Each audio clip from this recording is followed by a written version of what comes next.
starting our list off at number 10, no bar stools. This one here is for all the bartenders out there. Okay, bar seating is vital when you go out. It's the first thing that you see when your random party of 12 arrives, then asks for spots all of a sudden. So it's a little jarring to imagine a world where you couldn't sit down at a local pub. Yeah, standing room only. That's it. Don't lock those knees or get too comfortable. You got your regulars coming in often, right? You got Karen with the limp. She's so nice, she's awesome. Imagine if she had to stand up the entire time. No way, get out of here. We have a booth just for her all the time. She always gets a grilled cheese, so nice. Back in the Western days, bar stools weren't a thing. In the 1800s, you couldn't sit and vent to your local barkeep about why your ex hasn't texted you back. No, that wasn't a thing. They didn't have stools at the bar, nothing, just one rail. Just a bar rail to put your foot on and then have a weird balance the whole time. That's great, that's awesome. I feel like a cowboy already. Just a nice cowboy lean, that's comfortable. I'll eat fish and chips standing up, I guess. Let's move on. Number 9,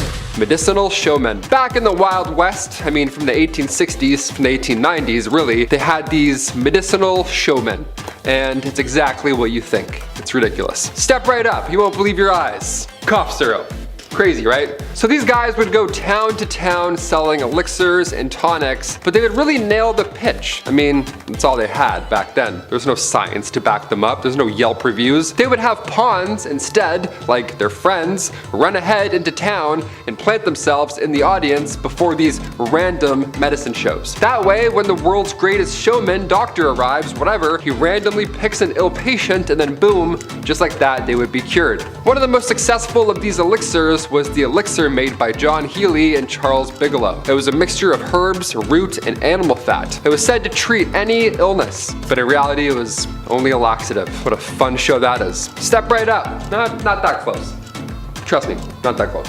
Number 8. Camels? That's right, we're not riding horses, we're riding camels. We got room for 2 people, depending on the amount of humps. I know they have 1 or 2, depending on which. Alright. In 1855, the United States Army decided to import 75 camels into Texas. Yeah, why not? After all, the terrain in the Old West was fairly similar to the Middle East, so I guess it made sense. The camels made supply runs between Camp Verde and San Antonio, but trouble began when an American Civil War broke out.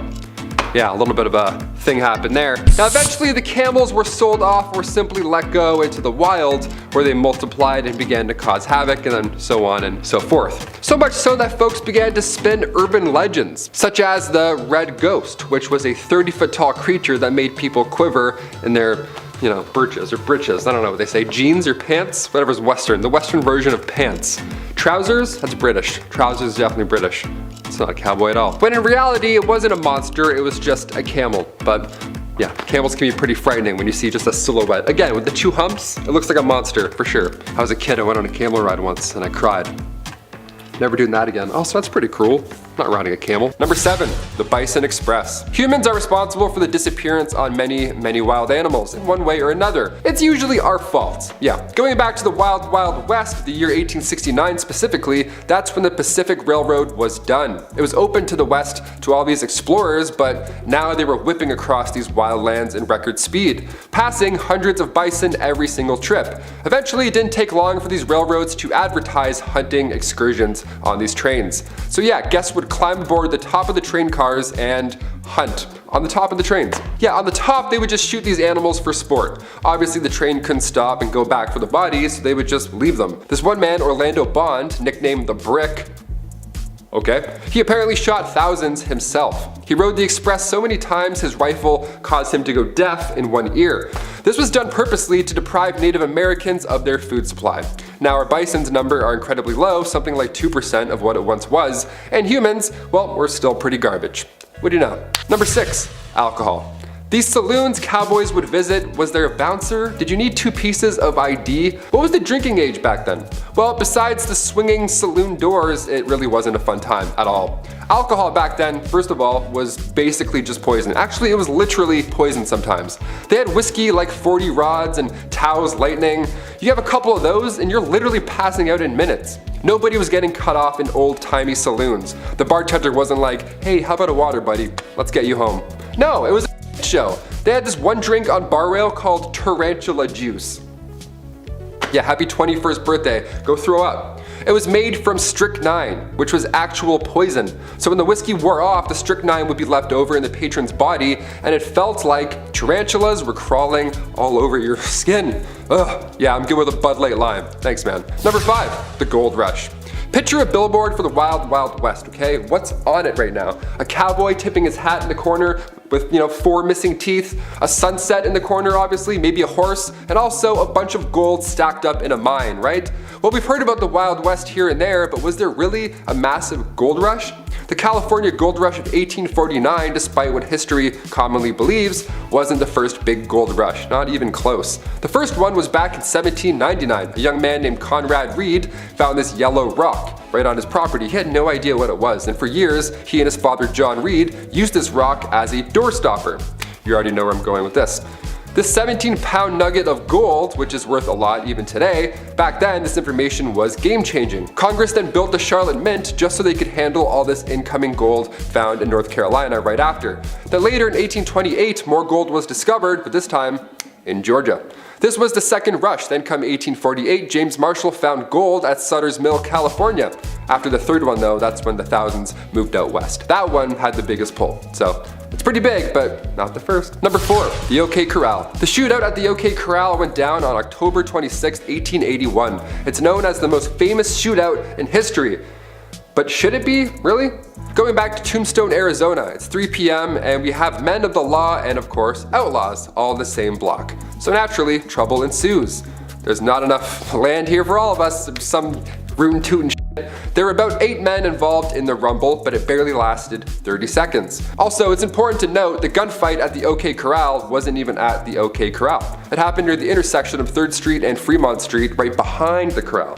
Yeah, details matter. 3 lawmen were injured and 3 cowboys lost their lives. Yeehaw. That was a sad yeehaw for you guys. This is why you don't organize shootouts at 3 p.m. I don't know, everyone's drunk, there's bad decisions, apparently there's bad aim. Just slam some milk, shake some hands, go home. Simple. Number 3, Helena duels. So we talked about the bizarre ways folks would settle beef back then. They would slam tarantula juice and shoot animals from the top of locomotives, have a 30-second fist fight in the middle of the day, and then go home. But have you heard of these Helena duels? It began, of course, in Helena, Texas, aka the toughest town on earth, at least it was back in the 1800s. The Helena duel began here. There's even a movie called The Duel with Woody Harrelson and Liam Hemsworth. They show this style of combat in a pretty brutal Hollywood way. Both opponents had their left hands tied together with buckskin, and then each were given a small knife with an even smaller blade. It had to be short enough so it didn't reach any vital organ. That was the Texas trick. Then they're whirled around until they're dizzy, and then it gets really loud, really messy, and really bloody. Last man standing, pretty much. The crowd, of course, watches and places bets, which is always insane to me. I can't watch UFC sometimes. I don't like seeing things break, let alone a Helena duel. Catch me inside sipping milk, texting my ex. Hard pass, freaks. Number 2, train games. Entertainment was always a hit or miss when it comes to these historical lists. The Romans held gladiator battles with animals that drew in thousands of spectators from across the land. Well, in 1894, William Crush, a railwayman, had this event in mind that would for sure go down in history. Oh buddy, did it ever. William Crush wanted to secure the future of the railroad company in Missouri, Kansas, and Texas. And to do so, William made an entire temporary city appropriately named the City of Crush. Nice. There was a carnival for children to enjoy and all that jazz, but the main pull for adults was the train smash. The collision of 2 40-ton steam trains was meant to be the talk of the town. Look at these Goliaths as they smash, crush, into each other. How fun. Yeah, the trains collided, it worked, and the darndest thing happened. They blew up. Yeah, it's almost like they caused a disaster for popularity. Neat. 40,000 came in and many left injured. A couple of people sadly didn't leave at all. One survivor ended up getting 10 grand out of the deal. His name was J.C. Dean, and they lost their eye in the explosion, so the company gave them a lifetime railway pass. Just the thing you want right after that horrific event. Sorry about your eye, here's free PTSD as well, anytime you want. Enjoy. Crush was later rehired by the railway after it gained popularity. Yeah, this happened back then too. Somebody does something horrible, and then now all of a sudden they're famous. Hashtag chairgirl. And finally, coming in at number 1, Elmer McCurdy. This one is insane, I had to end with it. Elmer McCurdy, back in 1911, he decided to be a rootin' tootin' criminal, and he attempted to rob a train. Unbeknownst to him, that train was not full of gold, but rather passengers. Collecting a whopping $46, which back then was still pretty good, he was quickly shot by a lawman afterwards. This is where things start to get insane. Yeah, I say start. Elmer's body was embalmed and sold by the Undertaker to this traveling carnival. His body was an exhibit almost, with his story attached. And for the next 60 years, his body, this prop rather, was passed around, sold between haunted houses and wax museums. Eventually the guy's body, his real body, don't forget, ends up in California at an amusement park funhouse at Long Beach. Now, come 1976, there's a crew there filming for the $6 Million Man Show, and that's when Elmer's finger breaks off accidentally. Some key grips like, whoops, revealing it was an actual mummy. They went to film the $6 Million Man and ended up finding the $46 man in real life. How gross is that? First up, let's meet Pearl Hart. And let me start by saying that there's like 3 Pearls on this list. Wild West was a big fan of that name. And Pearl was a big fan of the Wild West. She was born in Canada around 1870, and by 17 she was married to a gambler and on the train to the Americas, running from her terrible father and a life of disguising herself as a boy to commit thefts to scrape by. At 22, she attempted to divorce said husband to pursue further opportunities in the West. A total ride-or-die dandy, Pearl's husband upped his life to chase her down, and when he found her, Pearl was already living it up with cigarettes, liquor, and even morphine. He won her back, but only before being drafted. After her husband left to fight in the Spanish-American War, Pearl, who was using her old cross-dressing ruse to commit thefts and crimes alike, met a man named Joe Boot, who was a career criminal. They robbed stagecoaches for a while before she was caught and jailed. Hart is famous for saying, "I shall not consent to be tried under a law in which my sex had no voice in making." She was eventually released, to jail having helped her find sobriety, new skills, a career, and how to read and write. But the rest of her life is kind of unknown. America was shocked and thrilled by the idea of a female outlaw, and Pearl earned endless infamy from the age of 19. Newspapers clamored for interviews with Hart, while Cosmopolitan, a new magazine at the time, was obsessed with her and often sent reporters to try and get quotes out of her. The Old West never saw another woman like her. And Pearl wasn't the only one taking advantage of male privilege. Meet Charlie Parkhurst. And from 1812 until their death in 1879, nobody knew Charlie was biologically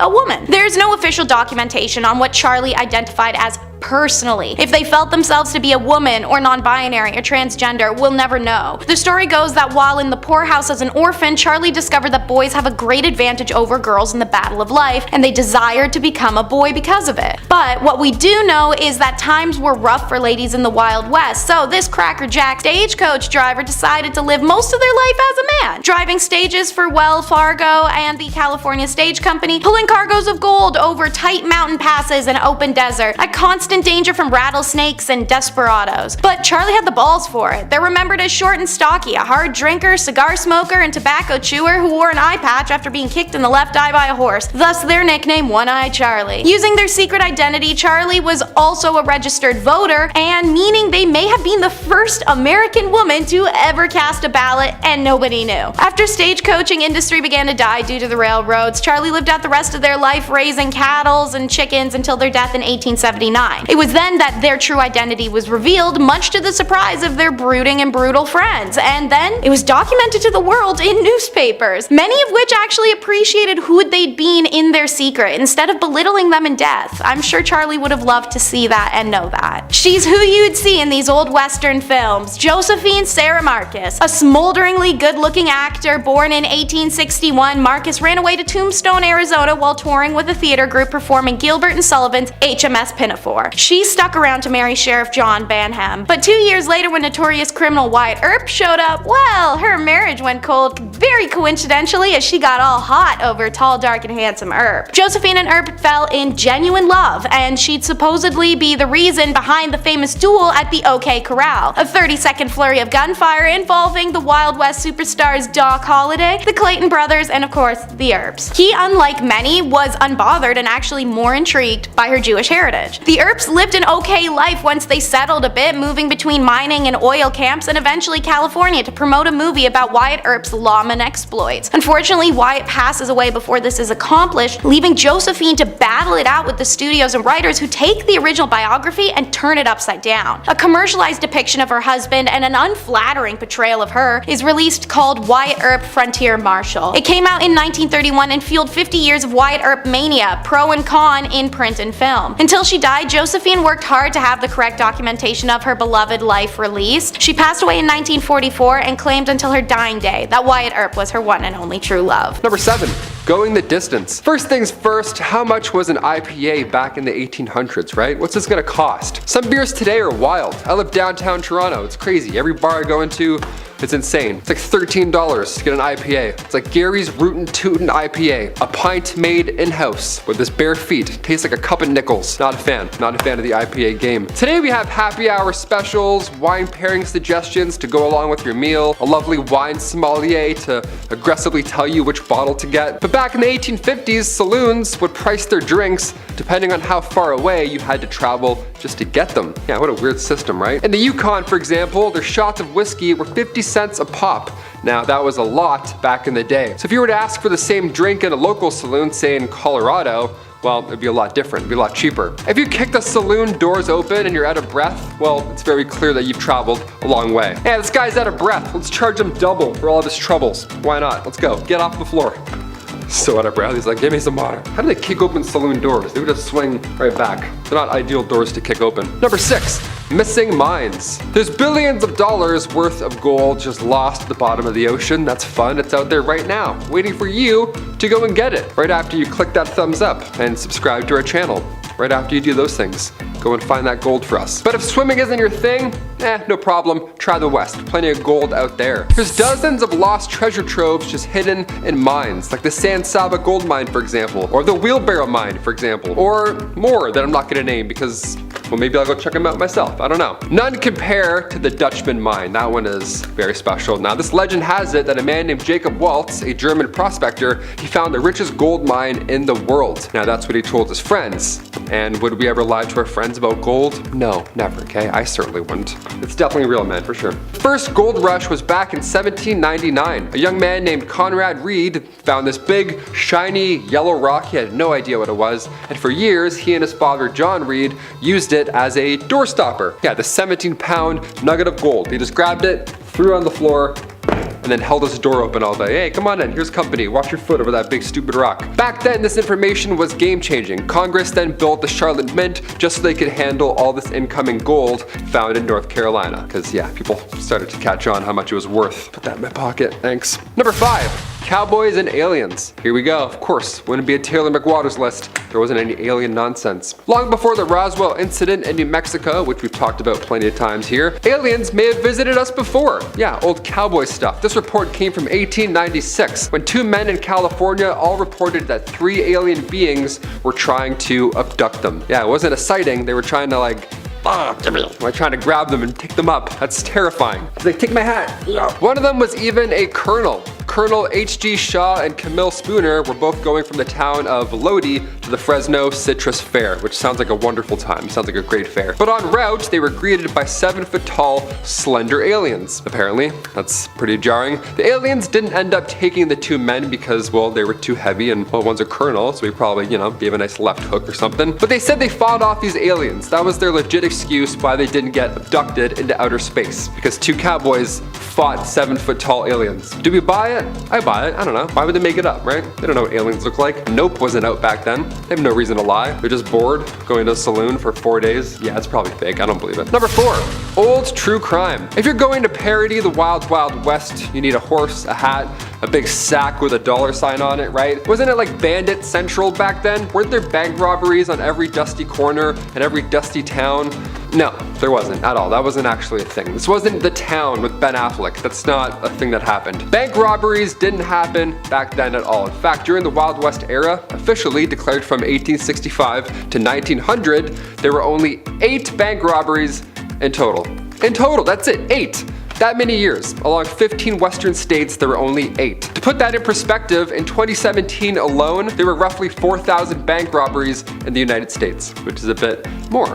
Right? Just a little bit more. The first armed robbery ever in history was done by famous outlaw Jesse James and his brother Frank James. This went down in 1866. The gang of outlaws robbed the Clay County Savings Association in Liberty, Missouri. Yeah, they probably got like $14. They're like, woohoo, we're rich. Number 3, kicked by a horse.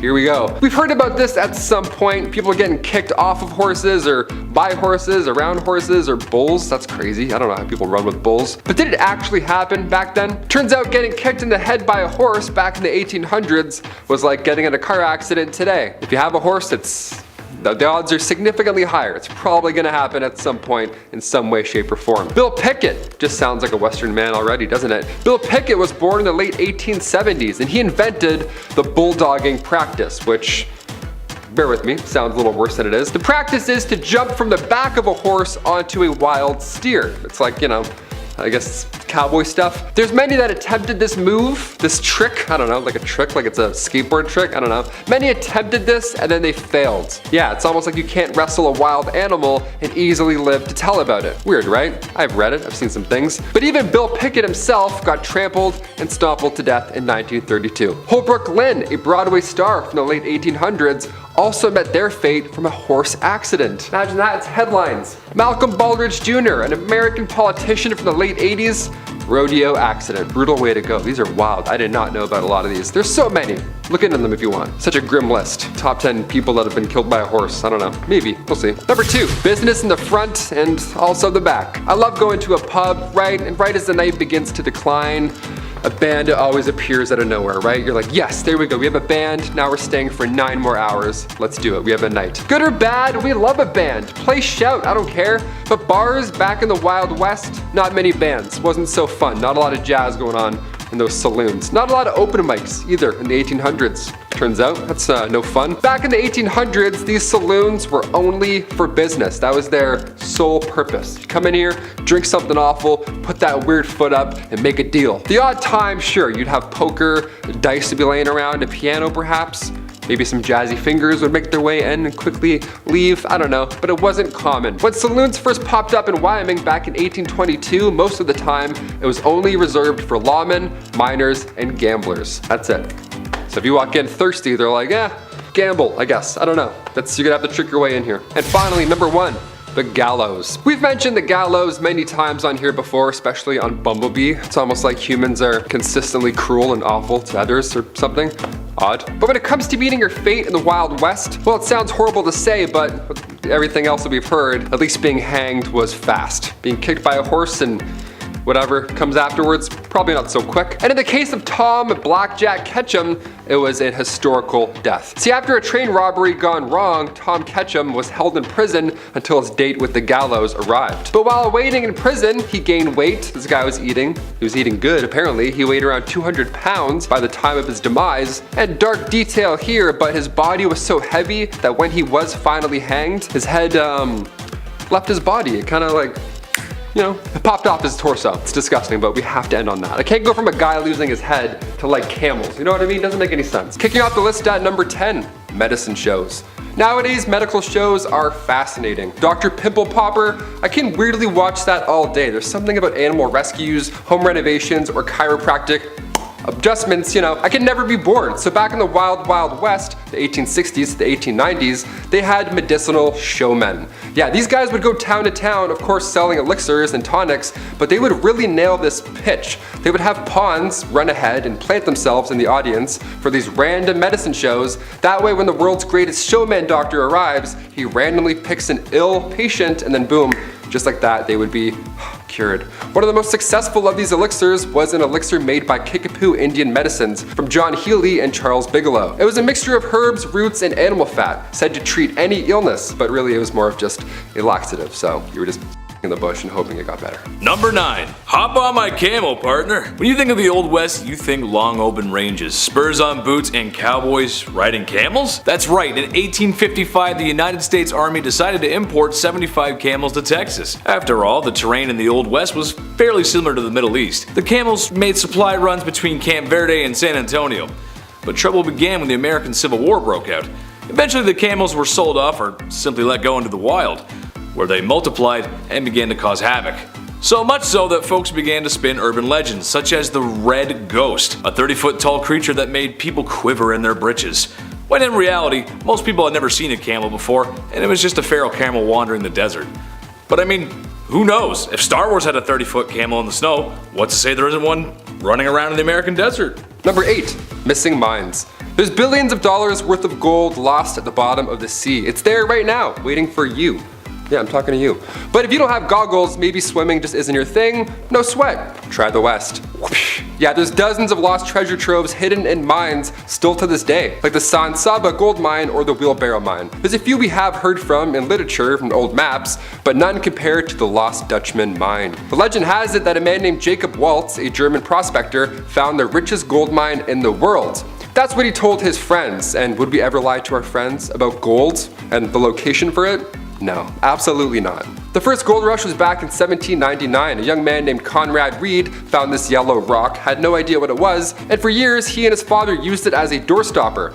Yeah, they used a 17-pound gold nugget as a doorstopper. Nice. Back then, this information was game-changing once they realized that it was, gold, so Congress then built the Charlotte Mint just so they could handle all this incoming gold found in North Carolina right afterwards. I just wouldn't have told anybody. I'd be like, is this an infinity stone? I'm just gonna pocket this and then head out east.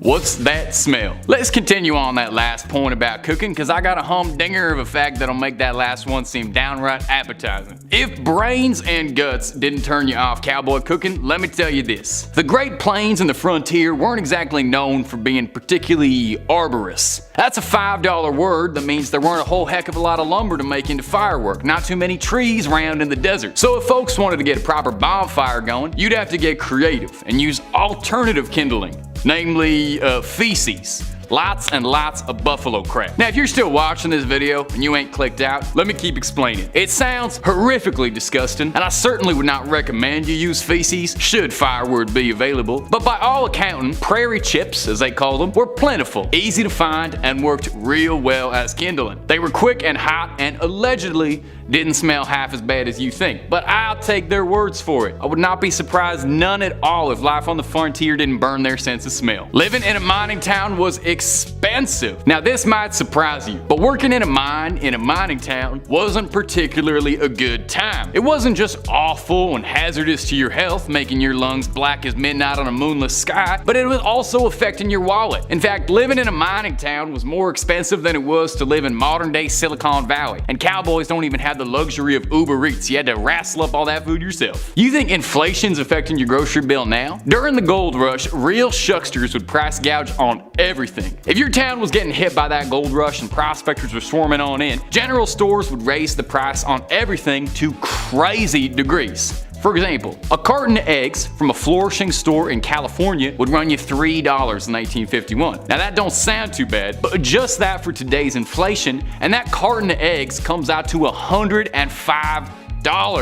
for eggs. That better be the best omelet I ever had. If you knew you had loads of miners in town, you could sell shovels and pickaxes for basically whatever you wanted. You controlled the market. Some stores would sell shovels for $36, which would translate out to about $1,200 in today's dollars. No wonder everyone was robbing each other on the side of the street. The stores were robbing you blind. I'm doing the voice of the whole video, editor. I hope you know. The real number 5, medicine shows.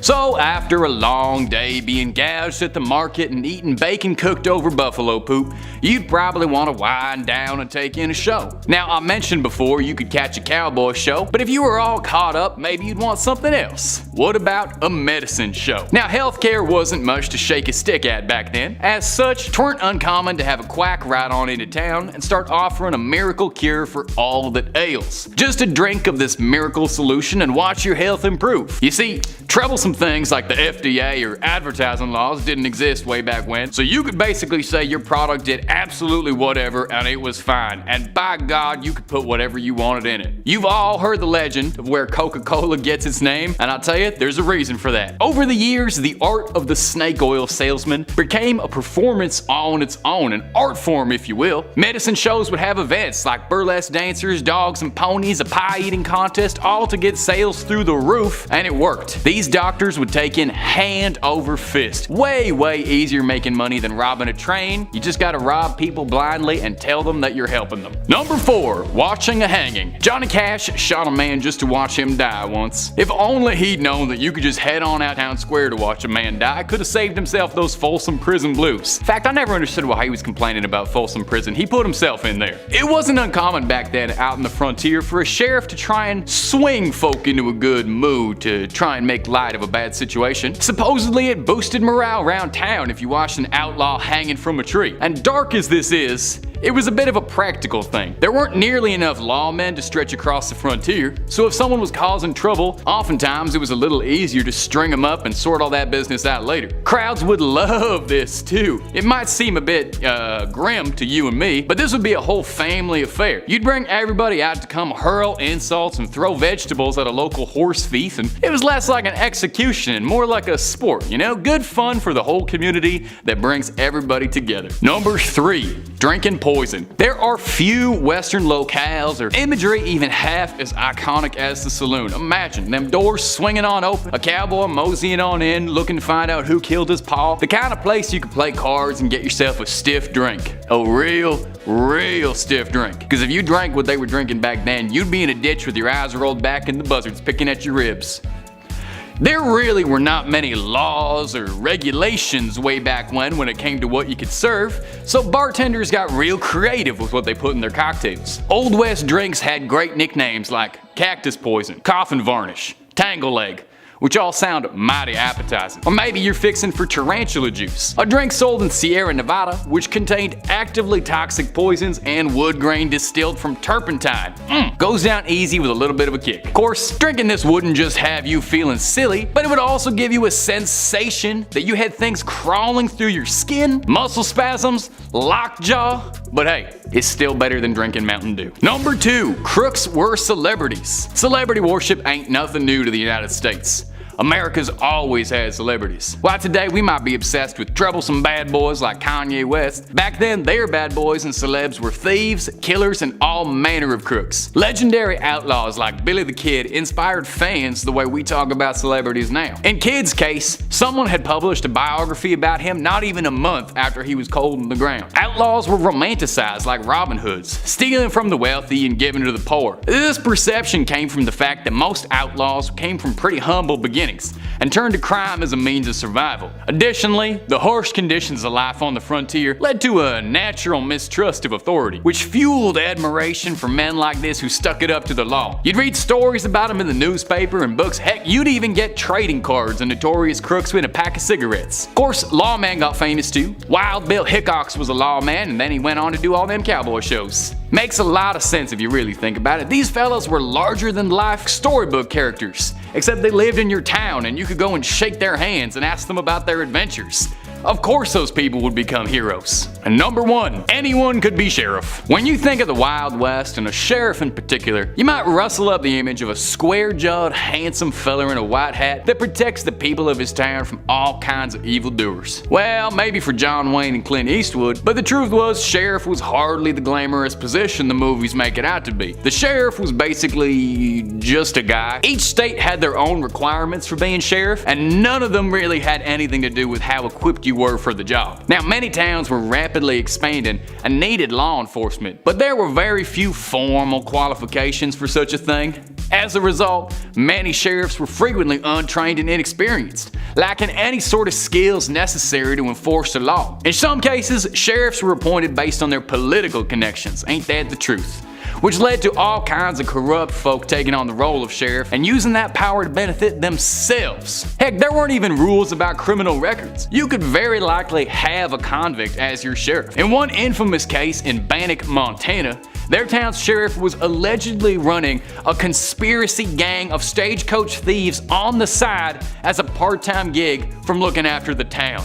To serve and protect indeed. Number 10, diseases. Dude, I had a toothache the other day, swelled up immediately. I would never have lasted in this era. Unfortunately, it wasn't called the mild West. And when people were sick, they got sick, like sick. For instance, cholera, shared along the Mormon and Oregon trails, killed loosely 6,000 to 12,000 people on their way to the California gold rush between 1849 and 1855. It's believed that more than 150,000 Americans died during the two pandemics from 1832 to 1849. Yo, that is terrifying. So not only do you have to dodge bears and root canals, just washing your face in the local popular stream could get you, huh? The Great Plains smallpox pandemic killed more than 17,000 Native Americans within its first few months of being there. The American Fur Company's steamboat pulled up and got off. coughed a bunch of times, and then people just unfortunately started dropping. There was never an official death record as smallpox decimated the Americas when it arrived, both way back from the Spanish and then again from up north with the fur trade. Sneezing, coughing, everywhere, just cover your mouth, guys, you know? Number 9, kicked by a horse. Yeah, we've heard about this at some point in history, but did it actually happen?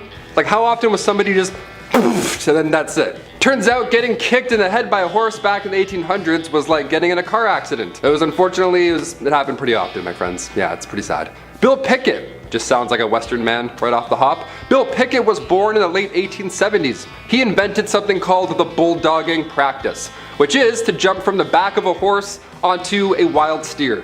Yeah, like you're Woody from Toy Story, just doing a heist, just jumping from one thing and leaping to the other. Crazy. While your hat's still on your head, somehow, no idea. And there's many that attempted this and ultimately failed. Yeah, you can't wrestle a wild animal and then live to tell about it often. I've read it. Yellowstone National Park is apparently a hotspot. This guy sends me a link the other day. Yellowstone National Park, man gored in front of family. I'm like, okay. But even Bill Pickett himself got trampled and stomped to death in 1932. Holbrook Lynn, a Broadway star from the late 1800s, also met their fate from a horse accident. Malcolm Baldrige Jr., an American politician from the late 80s, rodeo accident. Yeah, brutal way to go. Number 8, wildlife. The Wild West was a pretty harsh time. If you were lucky enough to enjoy some peace and quiet away from the saloons and bathhouses and spend some time outdoors with the family, well, then you had to be pretty careful. I mean, I guess most of the time people were outside, you know, fresh air, birds chirping, and of course an array of vicious and deadly predators, overpopulated and hungry. Dude, the grizzlies are named after the grizzlies, right? Like imagine all those horses you had to wrangle, or the gators of the south just waiting for you to take a leak, or pecked to death by these huge birds of prey. If you didn't have a rifle on you, something could get you. And that's all during the day. At night, laying on the ground on like a rolled up t-shirt, scorpions and coyotes, what were the bugs like? No muskole back then, just waking up stung to absolute by everything with legs? Don't even get me started on the snakes. Living in your boots or hat? I'm a pretty outdoorsy guy, but god damn. Number 7, Sideshow Crook. Elmer McCurdy was no different in life than any other bandit at the time. What makes McCurdy so unique is in his afterlife. McCurdy met his end on October 7, 1911, after local sheriffs tracked him down from a botched robbery. McCurdy was taken to an undertaker and prepared for burial. Unfortunately, no one came to claim the lonesome bandit. Not getting paid for his services, the undertaker began to display McCurdy as a sideshow attraction, charging patrons a nickel to view the bandit. The attraction became popular enough to draw the attention of carnival promoters, who offered multiple times to purchase the mummified crook, but were all denied. As the years went on, McCurdy changed hands from multiple sideshow attractions and museums. One day in 1976, a film crew was setting up props for filming.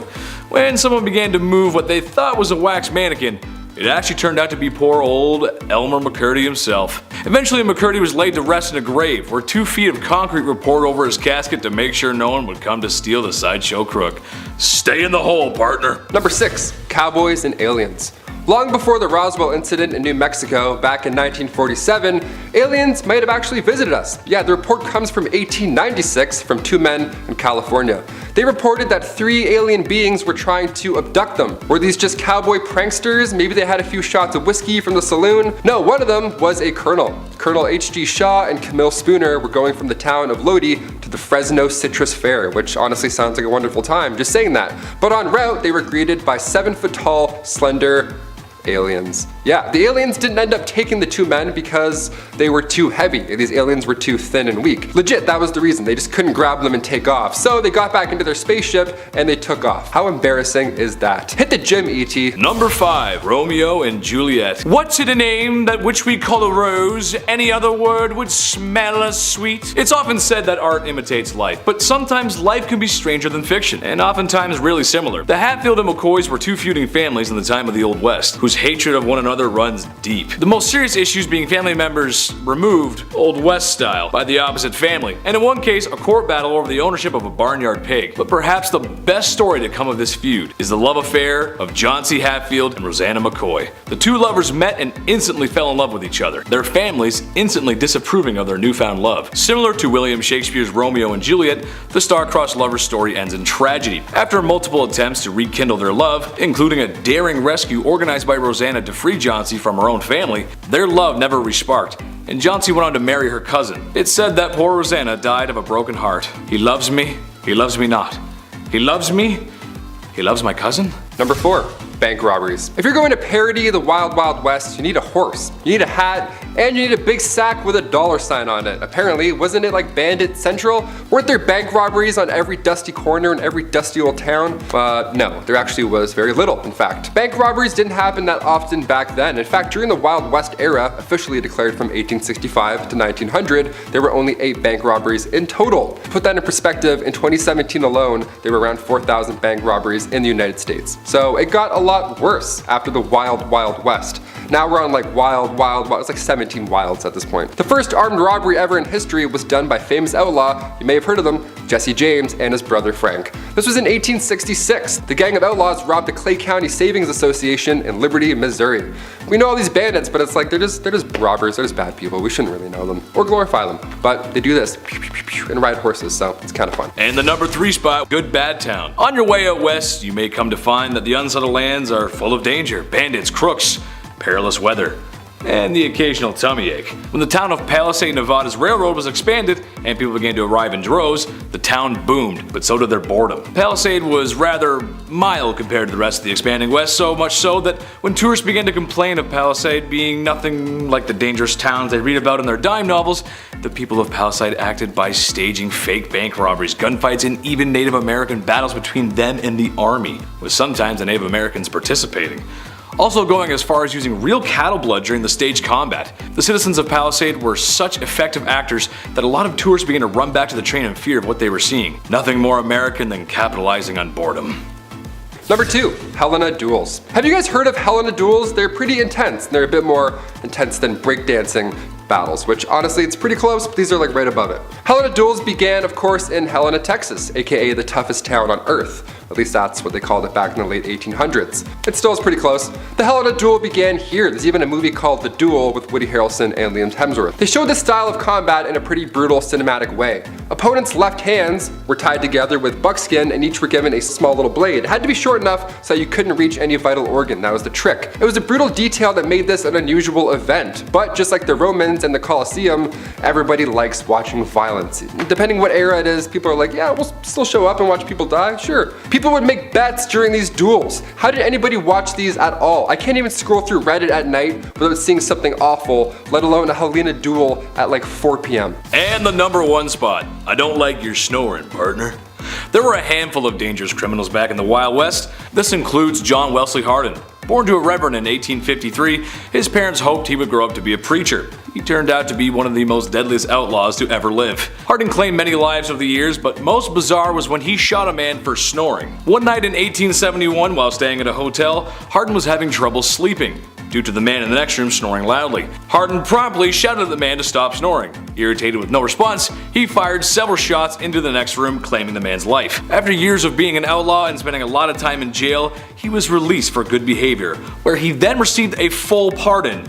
With his full pardon, Hardin was then able to take and pass the bar exam, afterwards setting up a law practice in Gonzales County, Texas. If your lawyer has a longer criminal history than you, there's a good chance you're not going to beat the case. Number 10, bank robberies. Okay, when we hear about the wild, rootin' tootin' Wild West, whatever, we think of outlaws like Butch Cassidy's Wild Bunch, the James Younger Gang. Apparently, it was just bank robbery central back then. Just a lot of this and tapping and riding horses and stuff. That's really not true. Bank robberies didn't happen that often in real life. In fact, during the Wild West era, officially declared from 1865 to 1900, there were only 8 bank robberies. 8. That many years ago, along 15 western states, there were only 8. To put that in perspective, in 2017 alone, there were roughly 4,000 bank robberies in the United States. Much more than 8. The first armed robbery ever in history was done by the famous outlaw Jesse James and his brother Frank. This went down in 1866. The gang of outlaws robbed the Clay County Savings Association in Liberty, Missouri. Fun rootin' tootin' history. Number 9. Camels. My favorite actor growing up, hands down, was Woody from Toy Story. The guy's physical comedy was on point. And no, I don't mean Tom Hanks. I mean Woody. With this crazy little cowboy run, tipping his hat. But what's a cowboy without his horse, right? As soon as Bullseye got introduced in Toy Story 2, the picture was complete. A cowboy and a horse. We've seen this combo at some point in our lives. Everywhere. But did you know that for around 100 years, camels were part of Texas wildlife? So imagine a cowboy on a camel. Yeah, that's real. That happened. Imagine two cowboys on the humps of a camel. How silly and intimidating would that look? Back in 1855, Congress spent thousands to purchase and ship feral camels from Egypt. The hot Southwest would make sense when it comes to camels doing their camel thing. But by 1857, the army had 70 camels. Things were going well until, the Civil War happened, and then the camels escaped and all that madness, and then from then on, for 100 years or so, they bred and roamed Texas. Yeehaw, on a camel, how fun. Number 8, cowboys. Alright, since we're talking about cowboys, let's really talk about cowboys. Who were these guys? Was everybody just a cowboy off the bat, or did you have to earn it like a knight? What's the deal here? Well, the guys that we picture in our brain, like Woody, those are cattle herders, and then buffalo, thousands of them, they would roam the land to eat and find water. They would travel miles away, so the herders would follow on horseback and then drive them back to their ranch. They mostly ate beans, dried meat, obviously, and a lot of coffee. Those are the 3 main ingredients of yeeing and hawing. Am I a cowboy? I love beans and coffee. Coffee beans? Oh, don't even get me started. A classic Western outfit was the denim jeans and chaps, the leather covers that, go over your legs. The large rim hats were called Stetsons. Aside from looking cool, they were large enough to keep the sun out of your eyes. That hat would also double down as a drinking bowl for their horse. Sharing is caring. Number 7, the gallows. We've mentioned the gallows many of times here on BumbleBee. It's almost like humans are consistently cruel throughout history or something like that. Odd.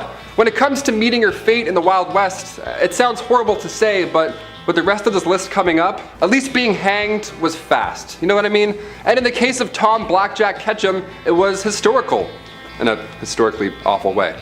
After a train robbery gone awry, or as I've said for 10 years, Ori, Tom Ketchum was held in prison until his date with the gallows arrived. But while waiting in prison, this man gained weight. The guy was eating good. He weighed around 200 pounds by the time of his demise.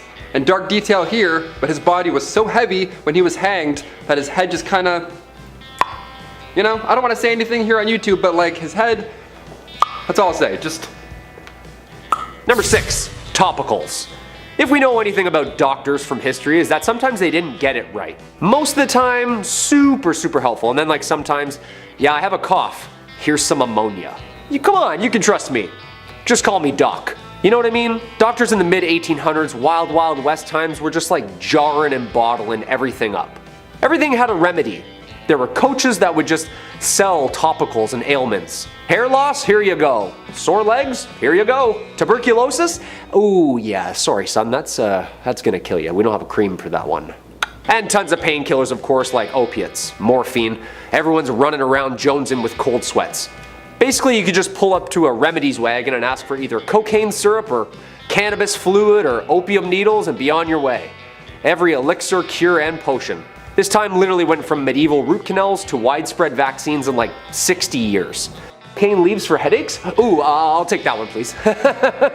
Number 5, weather. Weather, you want to believe it or not. Try again. Back in the 1800s, obviously weather was a major factor, as it is today. Hailstorms, lightning, high winds. When you're a cowboy, this all sucks even more, honestly. Especially the opposite, when it's dry and humid for weeks at a time. Check this out. Wooden wagon wheels would actually shrink because of the heat. So they had to be soaked overnight just to prevent the iron rims from falling off during your commute during day hours. Yeah, it was so dry the wagon wheels needed water. Yeah, sorry I'm late, my wagon wheels were a little thirsty. Yeah, I had to wait for them to soak up some fun. I can't even drive a car downtown without having a panic attack today, let alone rubbing axle grease on my dry lips, waiting for my wheel to drink water. Number 4, gangs. If you've played the Red Dead Redemption series, then you've probably held up a train or two. Some of the posses that were famous at the time actually did that though, and weren't so nice about it. The American West was made up of criminal outfits, usually a gang or a posse, involving members who would just live and ride and rob together with. Jobs were scarce, and it seemed that it was just a little easier to just demand what you want and then enjoy the birth of all the media attention after, making some, quote, famous. An obsession, the cowboy culture, the outlaw criminal. Some of them include Billy the Kid's gang, the High Fives gang, and the Oklahombres. That's a good one. Artists were getting better at the time, and people were sketching wanted lists for local sheriffs. These posters would be calling cards for these guys.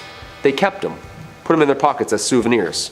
Charles E. Bowles, also known as Black Bart, held up a total of 28 stagecoaches without ever being caught, and even had the reputation of being a gentleman about it too, emptying strong boxes but never actually shaking down the passengers. There were even reports that he would even leave verses of poetry behind.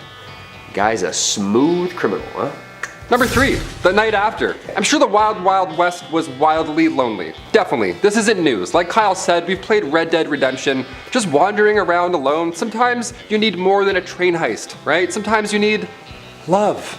Even if you have to pay for it with railroad bonds or whatever. Saloons have all the things a lone traveler could want, including STIs. Great, how much is, great, debit. We'll just pay for all this in one swift tap, I guess. The famous Wild Bill Hickok, okay? He had a rough go. Guy had some troubles after a few saloons, okay? He was dipping around in a few bars and yeah. Alexander Fleming wasn't born until 5 years later in 1881, so penicillin wasn't around to save any cowboys at this time. Number 2, battles. The archetype of the Old West period is generally accepted by historians to have occurred between the end of the American Civil War in 1865 till about 1890. The American frontier, also known as the Wild West, is the geography, history, folklore, and culture associated with the American expansion mainland that settlers started in the 17th century and ended in 1912. This era, giving rise to the expansionist attitude known as manifest destiny, which was the belief that Americans were supposed to travel and expand west. But with that came a lot of conflict. You can't just waltz in and throw up a house when someone else lives there already, you know? Years of warring tribes and bands, colonist battles, ego-filled duels, and the aggressive pillaging of land stolen took countless number of lives. Yeah, countless, like we'll never actually know the accurate number. Roughly 750,000 lives were lost in the Civil War. Yeah, nasty stuff. And finally, number 1, Helena duels. Beginning, of course, in Helena, Texas, Helena duels were violent, awful. This activity came from what was then the toughest town on earth. And again, this is back in the late 1800s, so what that even means, I can't even compare. The Helena duel began here. There's even a movie called The Duel with Woody Harrelson and Liam Hemsworth. It's not a great movie, but it's a history lesson in itself. A Helena duel puts our opponents' left hands tied together, right? They're just tied together with buckskin or something that smells awful, and you have to just fight each other using one arm. Now, of course, in Western fashion, there was a weapon or two involved that I don't want to get too deep into on YouTube, so it got pretty gory, it got pretty violent. The only rule here was that they can't bleed too much.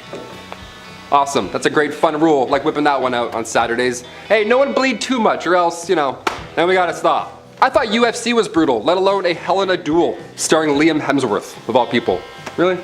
Kicking off the list at number 10, going the distance. First things first, how much was an IPA back in the 1800s? That's why we clicked this video, right? That's all we want to know. Some beers today cost like $13 at the bar. What's going on?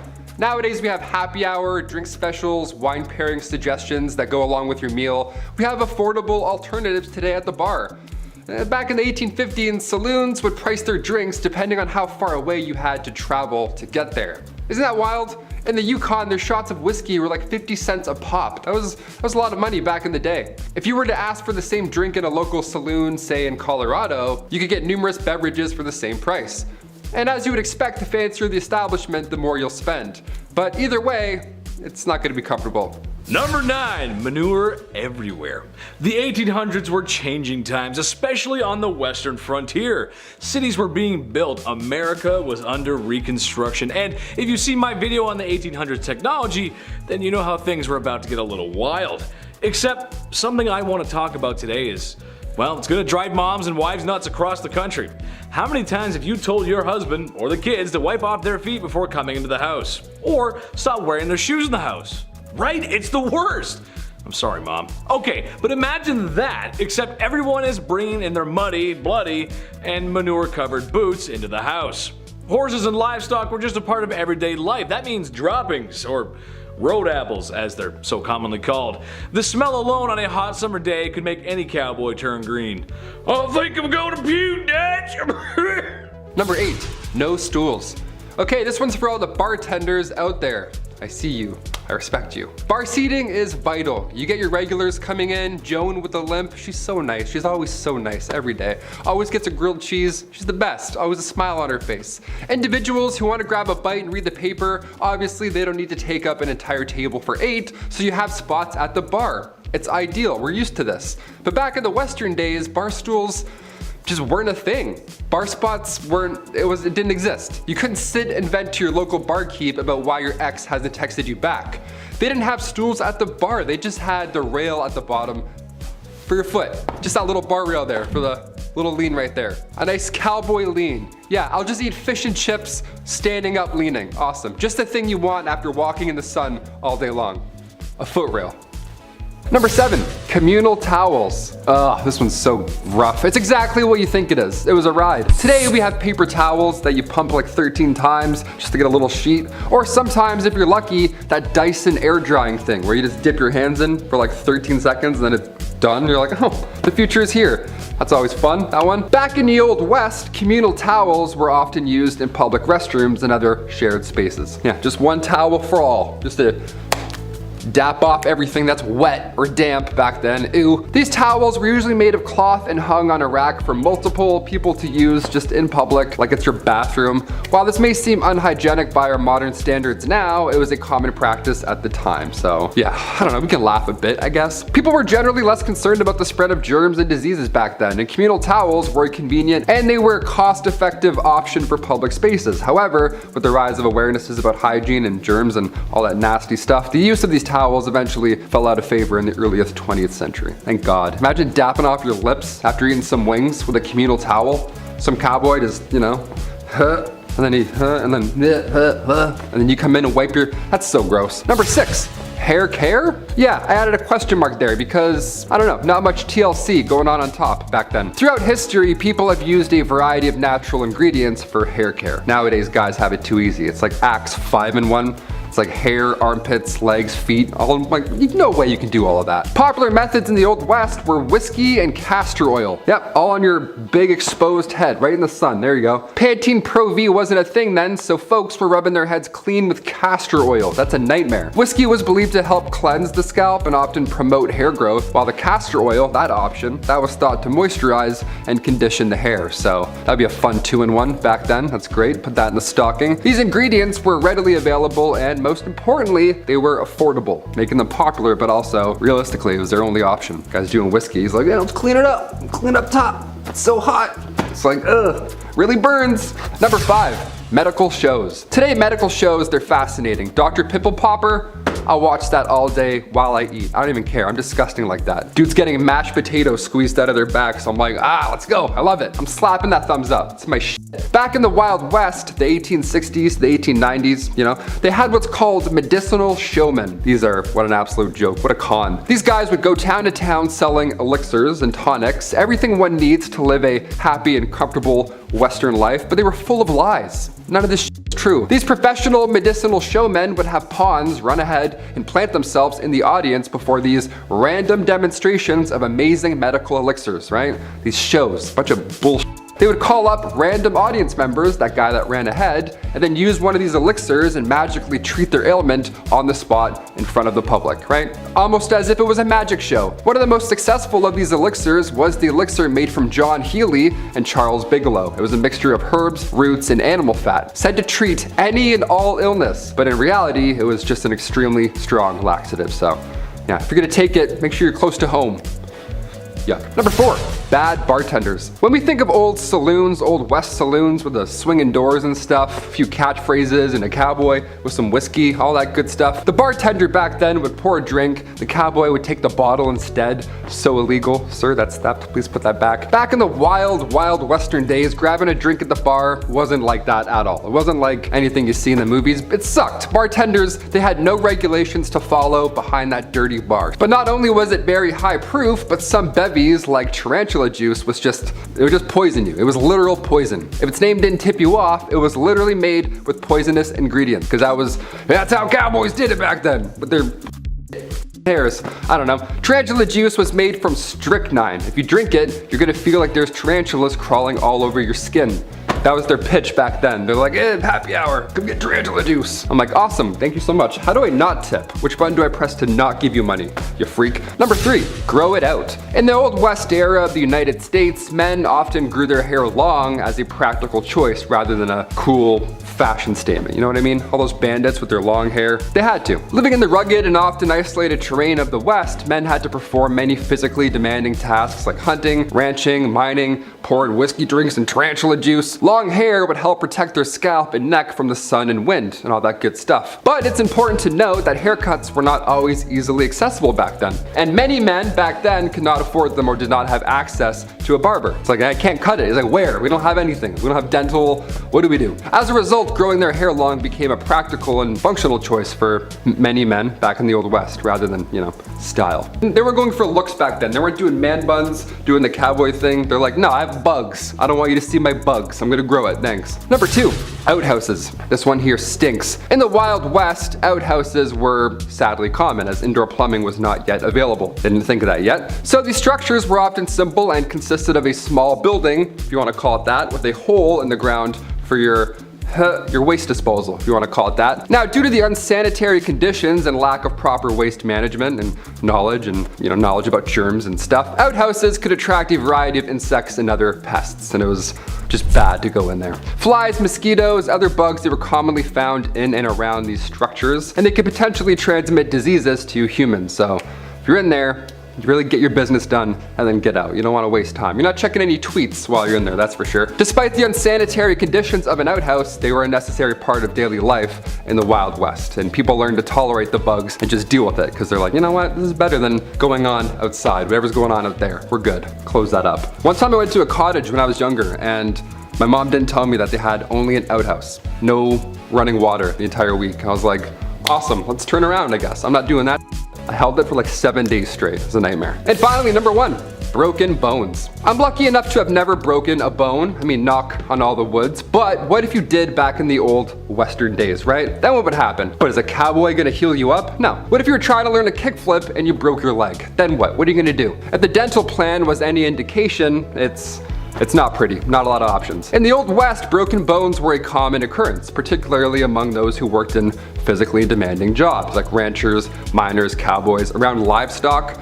Those things kicking you randomly, something's gonna break. Treatment options were limited and often relied on first aid techniques, splinting the affected area with whatever materials were available, such as wood, cloth, or even animal hides. It sounds crazy, but back then that was really the only method for immobilizing broken bones. Pain relief, that was only provided with natural remedies, such as opium or willow bark tea, so you're gonna feel that entire healing process. It's gonna suck. More serious fractures, like ones that, go through the skin, those require the attention of a doctor or a surgeon. However, those medical professionals back then were not always available in the remote areas of the Wild West. No helicopter's gonna come in and grab you and then take you out. No, it's... Number 10, dead bodies for entertainment. Now, life sure wasn't easy on the frontier. If the dysentery didn't get you, there was always the chance you'd end up staring down the wrong barrel and find yourself in a hastily dug grave. Or, if you were real unlucky, your dead body got stuffed and carried around the country as a sideshow attraction to get folk to spend a nickel to gawk at you. Wasn't too uncommon for sheriffs to pose dead bodies of outlaws like fishing trophies for photos. Imagine that on Wild West Tinder. Elmer McCurdy was one of the last famed outlaws who, after a failed train heist, found himself buying the farm at the hands of lawmen after a $46 take. McCurdy's body was taken from coroners by someone who claimed to be a friend, but really all they did was sell him across the country to circuses, carnivals as the body of an outlaw that you could come pay a nickel to see. Eventually, McCurdy would end up in a Long Beach, California, where a TV show being filmed was using an amusement park as a backdrop. Set designers were moving a prop mummy in the haunted house, only to discover that the prop wasn't too much of a prop at all, but was the stinking corpse of the no-good varmint Elmer McCurdy. He would end up getting himself a proper burial after 66 years. Hey, you think your job's hard? Feller was working 66 years after dying. It's a living or a dying. Number 9, cowboy shows. Is there anything more iconic than the cowboy? The symbol of American freedom, manliness, and all things that made the West. Rough, rugged men with thick calluses from hard days working the field, not sitting around playing pretend, except when cowboys would play pretend on stage for sold out audiences. Now there weren't too much to do out in the Old West. TikTok was just what you heard if you listened to a clock. So one way folks on the frontier really enjoyed passing the time was watching a cowboy show, where the slingers of Western legend like Buffalo Bill would perform all their best tricks and recreate stagecoach rivalries or buffalo hunts for thrilled audiences. Now these weren't particularly well-written shows or well-acted shows. These fellas weren't thespians now, they were men of the road. But imagine this sort of thing now. Imagine going to a show to watch a Marine fire off a bunch of rounds and pretend to rob a truck. Be kinda weird, I guess. But that's what you do when no one's invented the internet. You get up to some pretty weird stuff. Number 8. Eating garbage. If you imagine the frontier, what kind of food comes to mind? Maybe a hearty bowl of chili? A nice stew, cooked rabbit over a fire? Oh, you wish. Frontier folk had to eat whatever they could come by and afford. As such, some Wild West tastes might not sit right on a modern palate. One Virginian cookbook from 1878 lists a way to prepare squirrel stew, and I ain't even gonna bother including the directions in case you wanted to make that at home, cause just the idea of munching a squirrel makes me want to hurl. I suppose when you really come down to it, squirrel ain't that much weirder than a rabbit, but I wouldn't order it off the menu. Now, if squirrel stew ain't your cup of tea, maybe cooked calf brain might do it for you. Boiled brains of calves were commonly served alongside bacon and eggs as a breakfast staple. Other frontier favorites included son of a gun stew, which was a hodgepodge mix of all the garbage you wouldn't normally eat. Calf hearts, liver, intestines, tongue in a pot with onions, salt, and pepper. My stomach's ringing. That's just like Mom used to make. Here's another one, Pearl de Verre. She is one of the most famous madams in history. This red-haired siren was born in Indiana around 1860 and made her way to Colorado during the Silver Panic of 1893. De Verre told her family she was a dress designer, but in fact rose to fame as the Old Homestead, a luxurious brothel in Cripple Creek, Colorado. The price of a night's stay could cost patrons $250, which at the time was insane, but more so in comparison to how most hotels at the time charged about $3 a night. The building was reportedly equipped with an intercom system and boasted fine carpets, imported furniture and drinks, and chandeliers. As beautiful as she was sharp, the Rose of the Wild Bunch. Daughter to Germanic mother and Native American father, Laura Bullion faced discrimination and inability to fit in right away. But that's okay, she followed her father in the footsteps of career criminal. And while working as an escort in Texas, she becomes involved with Will Carver, who had been her married-in uncle until her aunt's recent demise. Now widowed, Carver took 15-year-old Laura to Utah with him, where he begins working with Butch Cassidy and the Wild Bunch in 1898, as does Laura. Laura Bullion helped the gang by fencing goods and money for them and was known to the group as Della Rose and often called the Rose of the Wild Bunch. Her affections also turned to Bill Kilpatrick, a member of the group, and they became lovers. Having taken part in several train robberies with the Wild Bunch, Kilpatrick and Bullion returned to Texas with William Carver, where Carver was ambushed and killed by lawmen on April 1st of 1901. Bullion and Kilpatrick then fled to St. Louis, Missouri, where they were arrested on November 8th of 1901. Kilpatrick was found guilty of robbery and sentenced to 15 years in prison, while Laura was sentenced to 5. After serving 3.5 of those years, Laura was released from Missouri State Penitentiary at Jefferson City, Missouri on September 19th of 1905 and lived the last years of her life in Memphis, Tennessee, under the name Freda Lincoln, where she was a seamstress and a dressmaker. She passed away on December 2nd, 1961, and is buried in Memphis under a tombstone that reads Freda Bullion Lincoln, Laura Bullion, the Thorny Rose.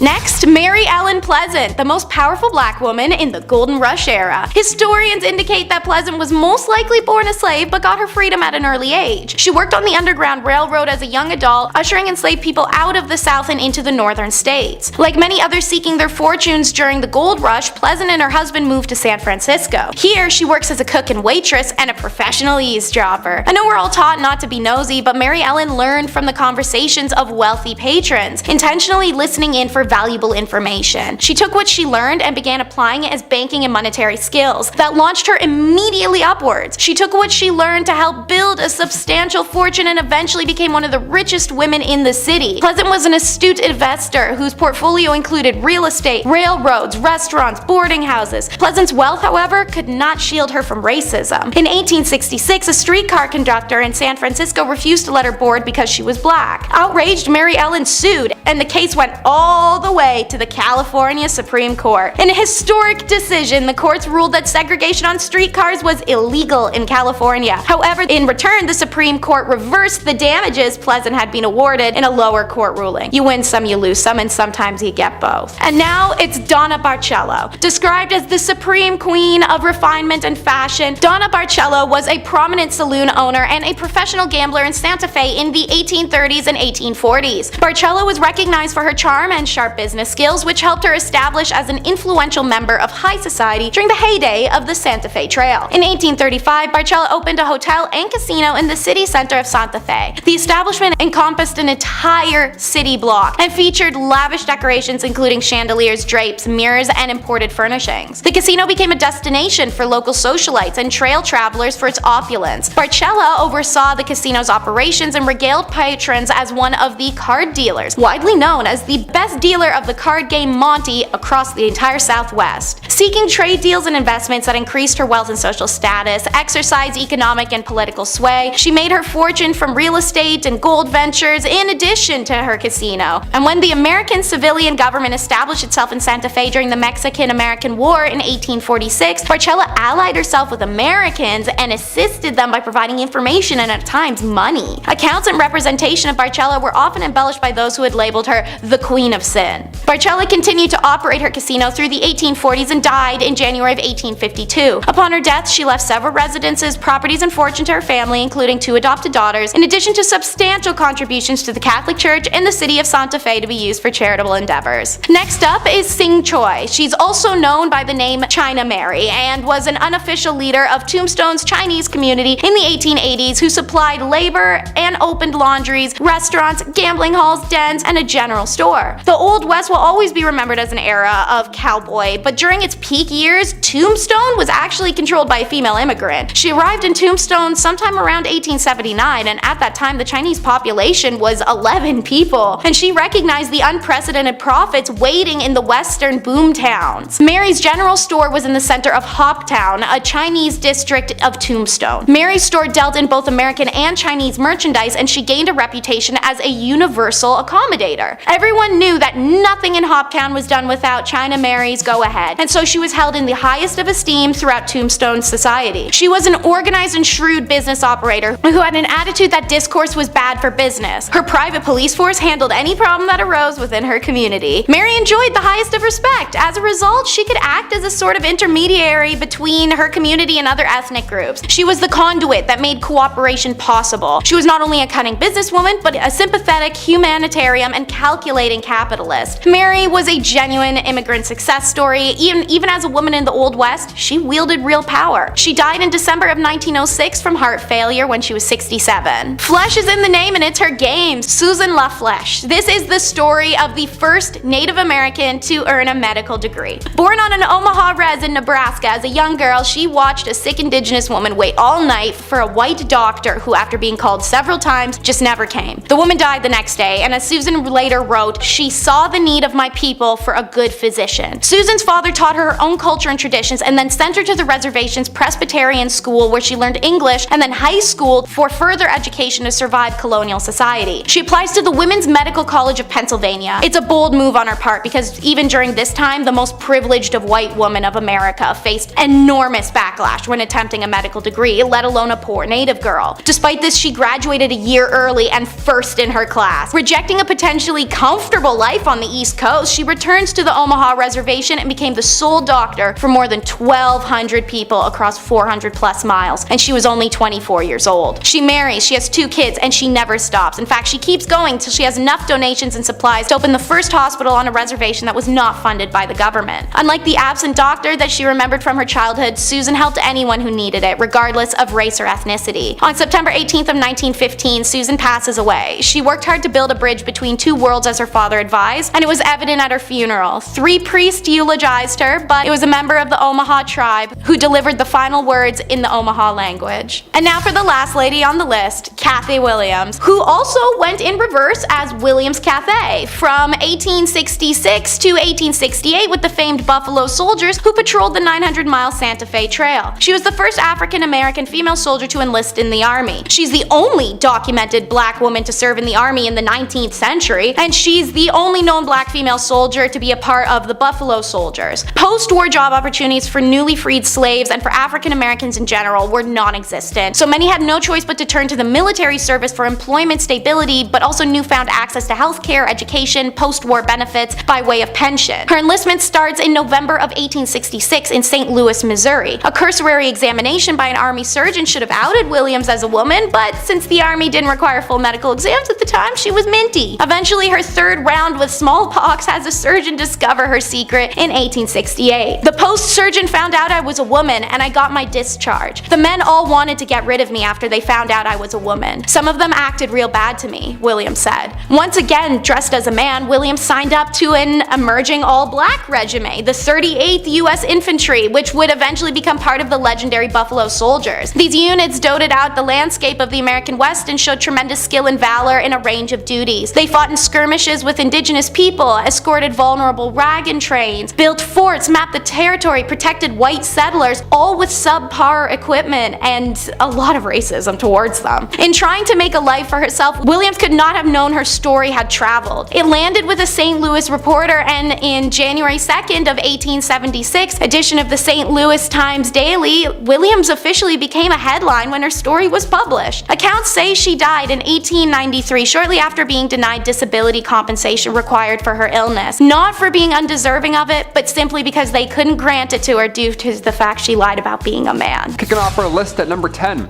Seam squirrels. I love squirrels. Being Canadian, we see quite a bit of them. They're a little too friendly for me at times, but they're great. During the Old West era, seam squirrels were, well, not what you think. Personal hygiene was not a priority for many people back then, obviously, and lice infestations were unfortunately quite common. Now, the type of lice that affected people during this time was commonly known as body lice, which is pretty horrible. That could be found in the seams of clothing, hence the term seam squirrels. Yeah, not actually a squirrel at all, it's just body lice. Gotcha. Body lice, of course, was a major problem during the Old West era, and they were responsible for the spread of diseases like typhus, trench fever, and relapsing fever. Relapsing fever? I haven't even heard of that one. That's terrible. These diseases were often fatal because, you know, ye Old West, and many people in the Old West succumbed to them. To combat the spread of lice and the, one of many diseases that they carried, people in the Old West often resorted to extreme measures, such as burning their clothing or even shaving their heads completely. That's why you see old cowboys and they look like they're stressed. They have no hair, their clothes are just gone. You're like, what happened? Lice. Lice happened. Some people also used remedies like vinegar and kerosene to try and kill the lice. So yeah, it was a rough time either way. Overall, lice infestations were a significant health concern during the Old West era, and they played a significant role in the spread of disease. Yeah, it wasn't just rats in the medieval era, it was also lice, which is even grosser in my opinion. Number 9, Old West dental. I could use some Old West dental recently. I'm chewing on one side right now, you know what I mean?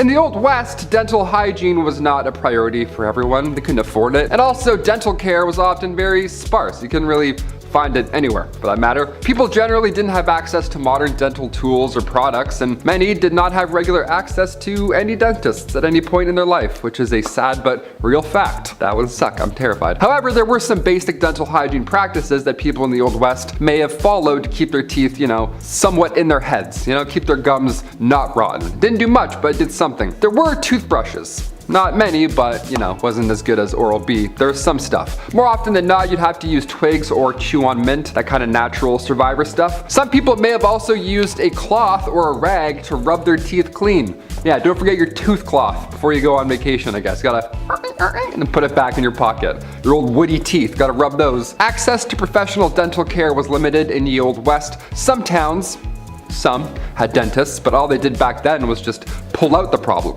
They didn't give you a crown. They're like, which one hurts? All right, get out of here. All without anesthesia, so that's a great time. You're gonna remember all of it. Other options included a community toothbrush, which is hilarious to think about and also so sad. Yeah, some public establishments had a public toothbrush. Can you imagine?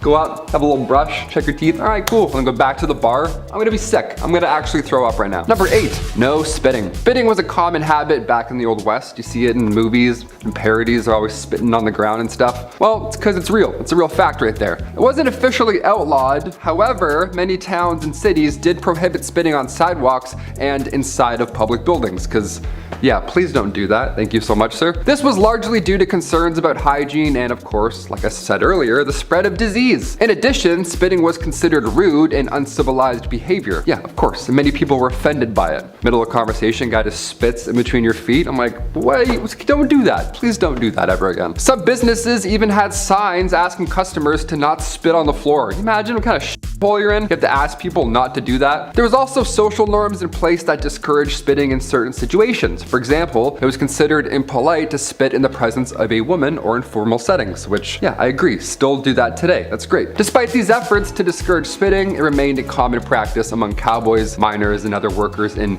ye Old West. They're like, yeah, I have shit in my mouth. I don't know, we don't have water. I'm gonna spit. Sorry. Number 7, blacksmith. All right, close your eyes and imagine a blacksmith. Just any blacksmith from any time. Is he bald? Does he have a massive beard? Is he incredibly strong and wildly intimidating? Yeah, that checks out. That's what a lot of them look like. Missing teeth, banging something pretty loud, that's a blacksmith. Frontier times were almost a golden time for blacksmiths, believe it or not. Hammers, horseshoes, new railroads, it checks out. No, they didn't need any chainmail, but a saddle wouldn't hurt, that's for sure. We could use a saddle. They would earn up to $200 a day. Blacksmiths were always busy in the Old West. They doubled as auto repair services really at the same time. I mean, I don't know. A guy comes in with a busted up carriage. Well, now you're a mechanic. Yeah, go fix his wooden car. Good luck, you have one day. Here's 10 bucks. Number 6, journalism. Believe it or not, the newspaper business cleaned up shop back in the frontier. Everyone wanted to know what the tea was. Tucson, Arizona, for example, back in the day, back in 1831, that one town had 5 different newspapers. Yeah, even though there are only 465 residents, there were 5 different papers. That's stressful. How do you keep up with that much news? I mean, to be fair, before radio and television, yeah, there's probably lots to talk about all day long. That's pretty much all you can do, just talk all day long, so I get it. The industry provided jobs as well. It's very much like YouTube. Here, there's writers, there's hosts, the design and print staff, we have editors. It was a little easier than laying down a railroad, that's for sure. So when it came to jobs, yeah, journalism wasn't that bad. Definitely better than doing anything that has to do with this motion, that's for sure. Number 5, mining. A study done at a mine in Butte, Montana found that miners were dying from tuberculosis. A lot, like 10 times more than they should be. Not should be, but you get what I'm saying. The mining industry is crazy dangerous. Safety was often overlooked and the health of these miners was, well, non-existent at the time. The first gold rush was back in 1799. This kicked off everything. A young man named Conrad Reed, he found this bright yellow rock. He had no idea what it was, and for years, he and his father, John Reed, actually used it as a door stopper. Yeah, this 17-pound nugget of gold just keeping a swift breeze rolling through. It's worth a bit more than a door stopper today, and this actually ended up changing the entire industry. Gold mining got so popular that Congress had to build the Charlotte Mint just so they could handle all this incoming gold found in North Carolina alone. It's pretty cool. You have to make a mint? That's how much money you're making? Buddy, I want a mint. Number 4, law enforcement. Of course, this too was a little different back in the Old West. There are not many body cams back then, I'll tell you that for free. Movies and television, they like to show the Old West as a lawless, rootin' tootin' time. And while sure, some of that is true, it wasn't as terrible as we think. Like A Million Ways to Die in the West, Red Dead Redemption, it wasn't that crazy because before any formal law enforcement agency did pop up, everybody was a bounty hunter, right? Why not? There's nothing else to do. Go lay a bunch of bricks or go catch a bad guy. 50-50, both are quite dangerous. Eventually, positions like that of a US Marshal began to pop up more and more, and well, now there's a bit more order to the system, that's for sure. A bit, just a little bit. Number 3, barkeep.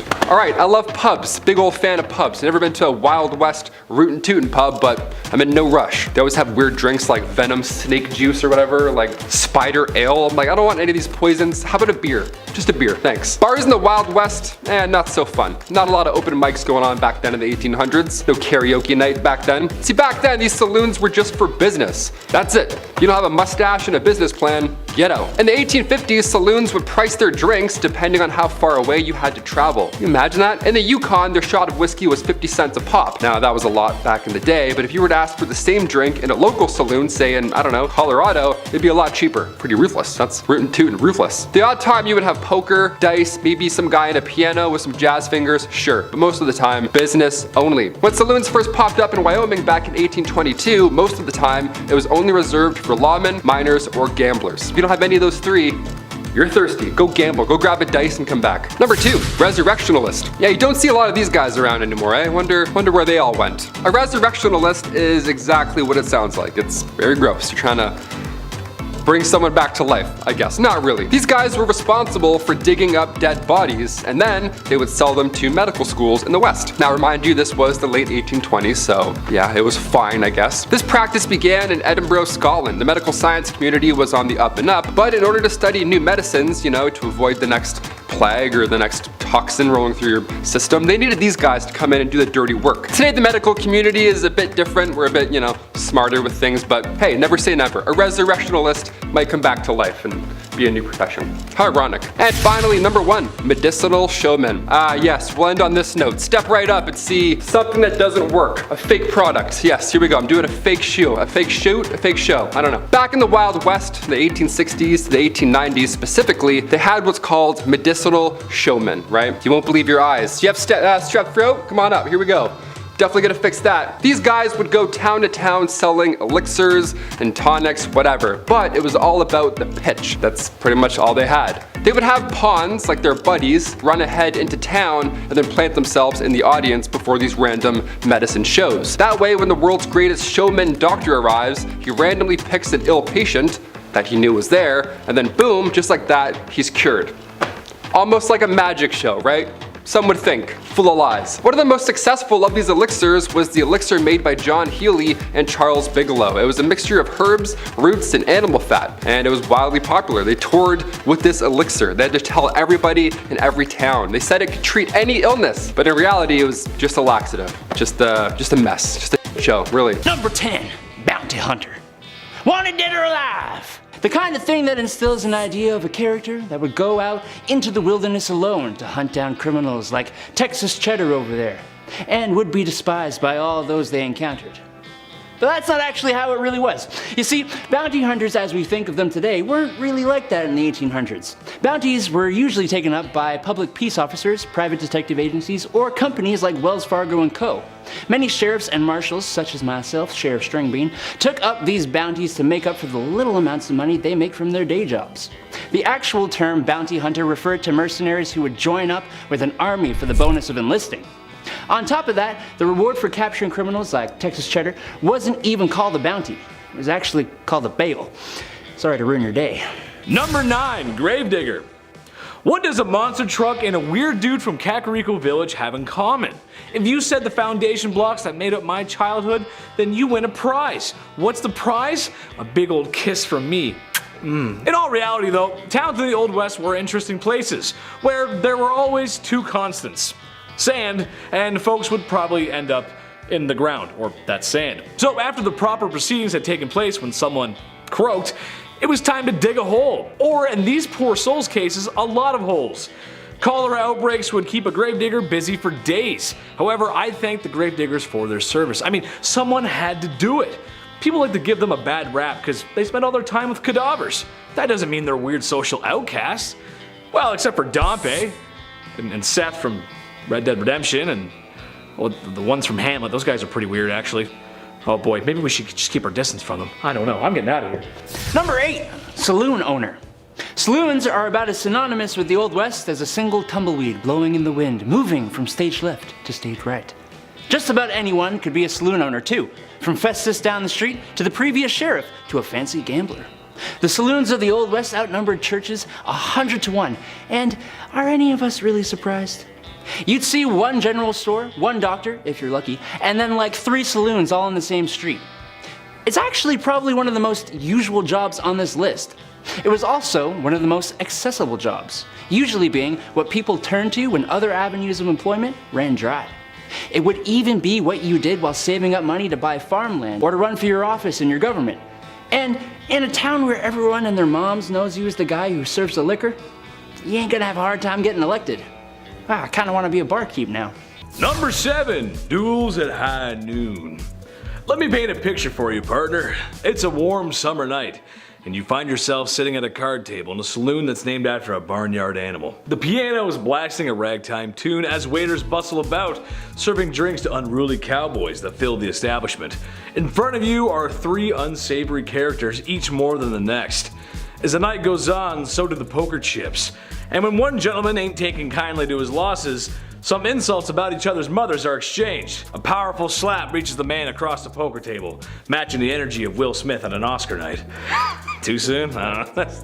Wow, wow, West. Wow, West. That's when it's settled. Tomorrow at high noon, they're gonna settle this like gentlemen. A duel at noon with guns. That's how they did it. Does it get any more classic than that? I don't think so, folks. The clock strikes noon, and only one outlaw remains, and he's married to Jada Smith. Number 6, only talking. Here we go. You ever go to a bar, you're having a nice time, you and your pals order some Caesar salads for the table, the night is now well on its way, we're feeling good. Then 10 o'clock hits and you see a band start to set up. Okay, game time decision. Do we settle up and leave before they start? Or do we give them a chance, end up feeling bad, and feel obligated to stay until the very end at 3 a.m.? It's tough. Usually the latter ends up happening. Back in the 1800s, we didn't have to worry about such an issue. Most of the time, these saloons were just for business. The odd time you would have poker, dice, a piano perhaps would be in the room with some jazzy fingers making an appearance. But when saloons first popped up in Wyoming back in 1822, most of the time it was for lawmen, miners, gamblers, just pure business. Not many blind dates happening in booth 16, you know what I mean? Number 5, comfort of the ladies of the evening. Now being that it's the Old West and there was just a shootout in the street, folks need to take their minds off of such horrors. Adding to the mix long hard days tending fields and livestock, people need to take off some steam. The local saloon is there for that. However, like a hidden menu at McDonald's, there's some other activities a man can engage in that aren't perhaps a regular service. Who the hell am I kidding? Ladies of the evening were quite common back then, actually. Naturally, it was a very dangerous job. However, if anything good can come from that, it's that in some cases these women became very wealthy enough to become the madam of their own establishments. And in some other cases, these madams were using their wealth to invest back into their towns, like building schools, doctor's offices. Imagine getting treatment from something and the doctor says, "These bandages were brought to you by Madame Dover's Wicked Wizard Vacuum Double Sloshy Slush 9000. It's a great product, what can you say? Number 4, interior decor.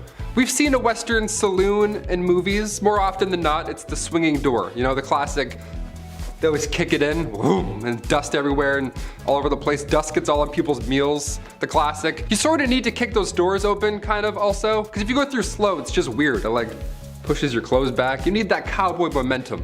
In reality, there weren't a lot of swinging saloon doors. In fact, most saloons across the West were in pretty rough shape. They didn't look like a Tarantino set at all. They looked like that one pub in that one town at one time, you know? Just not clean, not clean at all. You ride by, you're like, is that still open? How is that still open? These saloons were tiny rooms. We had stools or chairs made of fur. You know, no one's running fish tacos to tables in 1850s. It doesn't always smell like a nice pub. You don't see something go by and you go, ooh, what's that? I wanna have that. No, that doesn't happen here. One of the fanciest saloons has to be the White Elephant in Fort Worth, Texas. It was 2 stories and it served fresh fish and oysters. Apparently it was a lovely time. Number 3, manifest destiny. The destiny of America. There's a famous poster somewhere. It's like an angel guiding the pioneers west. It's like pointing, doing something like that. Back to the history. What is manifest destiny? Well, for our non-American audience, it was this very core belief that since America had won its independence and begun expanding west, that they were destined to do so and keep expanding. And expanding. Why should the freedom train stop here, right? Coast to coast, baby. And maybe buy Alaska from Russia, since, well, they're not really using it. Okay, and maybe Hawaii. They got pineapples or something, I don't know. Alright, maybe even heavily influenced places that are beyond US borders. But all that American influence and imperialism starts here. Imagine being the pioneer who dared to venture west, like the Great Oregon Trail, or those who crossed the desert states. And some really religious folks that found a salty lake in the desert looked at their wives and said, I need at least 2 or 3 more. God bless America. Number 2, mixologist. You ever go to a pub, like a chill pub, dare I say a restaurant, and a dude with a mustache thinks he's in Peaky Blinders for no reason behind the bar? He's flipping bottles that don't need to be flipped. He's lighting shots on fire. Guy, it's 12:45 in the afternoon. What's your soup of the day? Where did this come from historically? Where did the cool bartender role come from? I'm trying to order a Cosmo, but he won't stop doing stunts. In the 1800s, bartenders were referred to as mixologists. They were top dog. They had to be. They were the fanciest guys in town. We're now doing impressions of these guys today, you know, with the bow tie, and we pour it in fancy ways, because around the late 1800s, saloon owners were growing rapidly. So now you needed to have something special, something unique for the town, like say a witty mixologist who can twirl his mustache as he pours a drink without looking. Great, now the town feels special, it feels unique. Manuals for bartenders came out around the 1860s, that's when things started to get more serious. A gentleman named Jerry Thomas published a guide called How to Mix All Kinds of Plain and Fancy Drinks. Today we still have that, but now it's a red sticky binder that says meal specs and Sharpie. It's not as fancy, but it gets the job done. Number 1, dysentery. Nothing is more horrible, more awful than catching dysentery. Trust me, I would know. I never caught it, sometimes I get diarrhea. Anyway, in Oregon Trail, the very charming DOS game. Gotta love that DOS color palette. Eye-melting cyan and violet. Nice. This text-based adventure game, however, is grounded in some truth, as we can all imagine this wasn't a time of great cleanliness. Dysentery, typhoid, cholera, malaria, or more commonly known as yellow fever, and even scurvy, which you usually associate that with pirates, but cowboys got it too. Which, given the conditions of the Old West, makes for a not so fruit-friendly environment. So yeah, it does make sense. Sadly for cowboys, prospectors, and everyone in between, there was a good chance you would lay down with a headache, and then the rest of your posse would have to lay you down forever.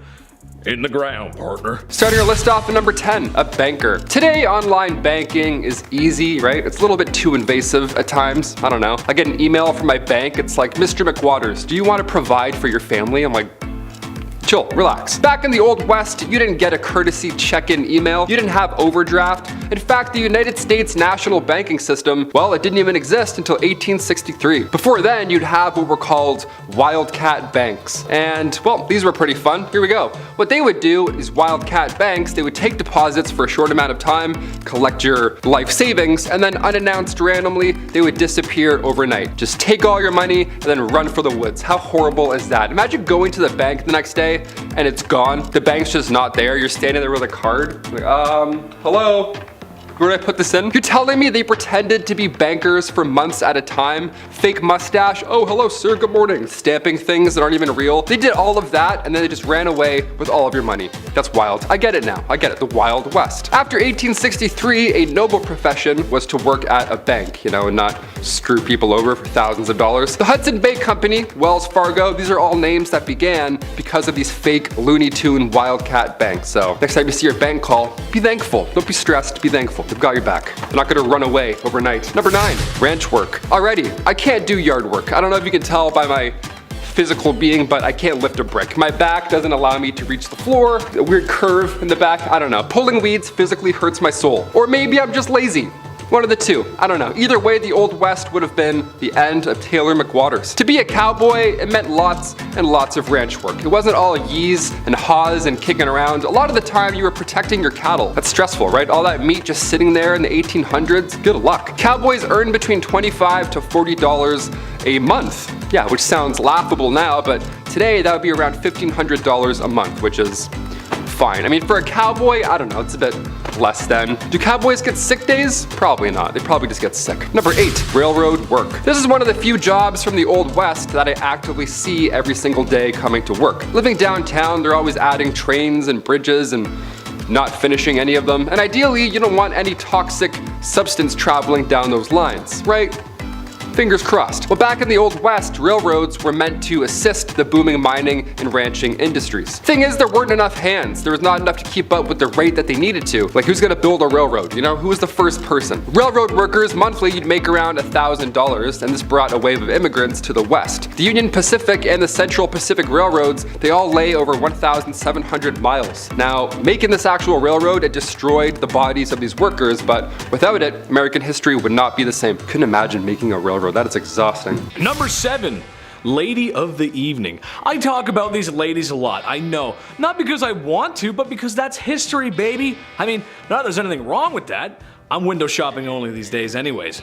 That's just the way she goes. A wise man once said, sometimes she goes, sometimes she doesn't. Way she goes, boys. When we think back and look at the Old West, you think of all the hard-working men and women who made the frontier possible. If it wasn't for those pioneers, we might not have the West Coast today. That means no vegan food. Ooh. That being said, the brothels and ladies who laid down their lives are a huge part of that history. Some brothels became so wealthy that they even would invest back in their towns, buying schools, medical buildings, that kind of thing. The truth of the matter is, no matter how greasy it might seem, it just wouldn't be the Wild Wild West with a little girl power. Number 6, a banker.